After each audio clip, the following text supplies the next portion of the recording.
وحدانیت کا یقین عطا کرتے ہیں۔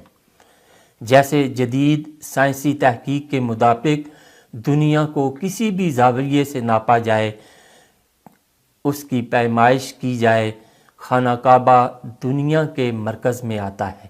اسی مرکزیت کی وجہ سے یہاں کشش ثقل دنیا میں سب سے زیادہ ہے۔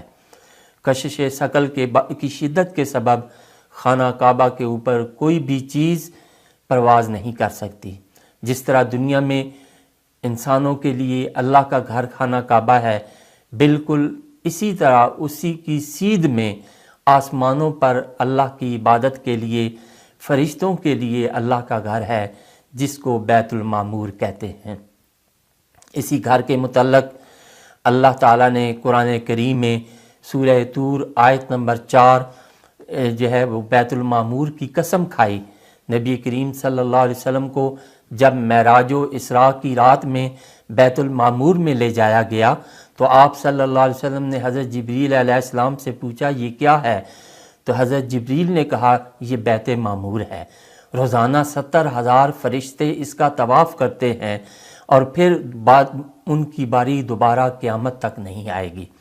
تبری کی روایت سے معلوم ہوتا ہے کہ بیت المعمور بیت اللہ یعنی خانہ کعبہ کے بالکل اوپر آسمان پر ہے۔ ایک حدیث مبارکہ میں آتا ہے کہ شب معراج میں رسول اللہ صلی اللہ علیہ وسلم جب بیت معمور پر پہنچے تو دیکھا حضرت ابراہیم علیہ السلام اس کی دیوار سے ٹیک لگائے بیٹھے ہیں۔ اسی طرح جامع بیان حضرت عبداللہ بن عمر رضی اللہ تعالیٰ عنہ سے روایت ہے کہ جب اللہ تعالیٰ نے حضرت آدم علیہ السلام کو زمین پر اتارا تو فرمایا میں تمہارے ساتھ ایک گھر بھی اتاروں گا، اس کے گرد ایسے طواف کیا جائے گا جس طرح میرے عرش کے گرد کیا جاتا ہے، اور اس کے پاس ایسی نماز پڑھی جائے گی جیسے میرے عرش کے پاس پڑھی جاتی ہے۔ طوفان نوح کے زمانے میں اس بیت کو اٹھا لیا گیا، انبیاء علیہ السلام اس کا حج کرتے تھے۔ اللہ تعالیٰ نے حضرت ابراہیم علیہ السلام کو اسی جگہ سے مطلع فرمایا، پھر آپ علیہ السلام نے اس جگہ پر بیت اللہ شریف کی تعمیر کی۔ خانہ کعبہ کی تعمیر کے بارے میں کافی سارے اقوال، مختلف اقوال اور روایات جو ہے وہ منقول ہیں۔ علامہ احمد قسطلانی نے ان سب کو جمع کر کے فرمایا کہ کعبہ اللہ کو 10 مرتبہ تعمیر کیا گیا۔ ایک فرشتوں نے سب سے پہلے تعمیر کیا، حضرت آدم، دوسری دفعہ حضرت آدم علیہ السلام نے، پھر حضرت شیث بن آدم، پھر حضرت ابراہیم علیہ السلام، پھر قوم عمالقہ، پھر بنو جرہم، پھر قصی بن کلاب، پھر قریش نے، پھر حضرت عبداللہ بن زبیر نے، پھر عبد الملک بن مروان کے حکم سے حجاج بن یوسف نے قریش کی بنیادوں پر اسے جو ہے وہ تعمیر کیا۔ اسلام میں عبادات میں بدنی عبادات سب سے افضل ہیں۔ ان بدنی عبادات میں نماز میں سجدہ سب سے اعلیٰ عبادت ہے۔ ساری عبادات ہر جگہ ہر وقت ہو سکتی ہیں، مگر نماز اور اس کے ثبوت کے لیے، اس کے قائم کے لیے وقت، جگہ، سمت مقرر ہے۔ اس سمت کو قبلہ کہتے ہیں۔ خانہ کعبہ کی تعمیر حضرت ابراہیم علیہ السلام نے کی، اس لیے بہت سے انبیاء کا قبلہ بیت اللہ شریف ٹھہرا، اور یروشلم میں باقاعدہ عبادت گاہ کی تعمیر حضرت سلیمان علیہ السلام نے کی تھی۔ اور کثیر تعداد میں انبیاء مبعوث ہوئے تو بہت سے انبیاء کا قبلہ بیت المقدس تھا۔ ابن کثیر نے بیان کیا ہے کہ اسلام کے آغاز میں نبی کریم صلی اللہ علیہ وسلم مکہ مکرمہ میں خانہ کعبہ شریف میں رکن یمانی اور حجر اسود کے درمیان بیت المقدس کی طرف منہ کر کے نماز پڑھتے تھے، لیکن جب آپ صلی اللہ علیہ وسلم ہجرت کر کے مدینہ منورہ تشریف لے گئے تو بیک وقت بیت اللہ اور بیت المقدس کی طرف منہ کر کے نماز پڑھنا ممکن نہ رہا، تو تقریباً 17 ماہ آپ صلی اللہ علیہ وآلہ وسلم بیت المقدس کی طرف رخ کر کے نماز پڑھتے رہے۔ اس پر پھر یہود اور مشرکین نے طرح طرح کے اعتراض اور باتیں بنانا جو ہے وہ بناتے اور کہتے کہ مسلمان ہمارے دین کی مخالفت کرتے ہیں، اور لیکن قبلہ میں ہماری موافقت کرتے ہیں۔ عجیب لوگ ہیں۔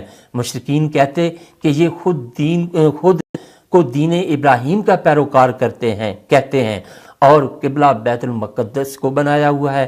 نبی کریم صلی اللہ علیہ وسلم یہودیوں کی یہ بات سنتے، مگر آپ کی خواہش تھی کہ خانہ کعبہ شریف جو دین ابراہیمی کے ماننے والوں کا قبلہ تھا وہی امت مسلمہ کا قبلہ قرار دیا جائے، اور آپ صلی اللہ علیہ وسلم نے رب کریم کی بارگاہ میں یہی التجا بار بار کرتے تھے، اور اس دعا کو بے قراری کے ساتھ جو ہے وہ کرتے تھے، جس نے شرف قبولیت کی سند پائی۔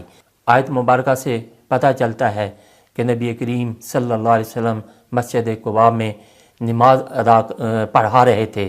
2 رکعتیں بیت المقدس کی جانب ہو چکی تھیں کہ عین نماز کی حالت میں جبریل امین علیہ السلام سورہ بقرہ کی آیت نمبر 140 لے کر آئے، اور نماز کے دوران ہی نبی کریم صلی اللہ علیہ وسلم نے بیت المقدس سے خانہ کعبہ کی طرف رخ موڑ لیا، اور زمین اور آسمان نے اطاعت رسول کا ایک پرکیف منظر دیکھا۔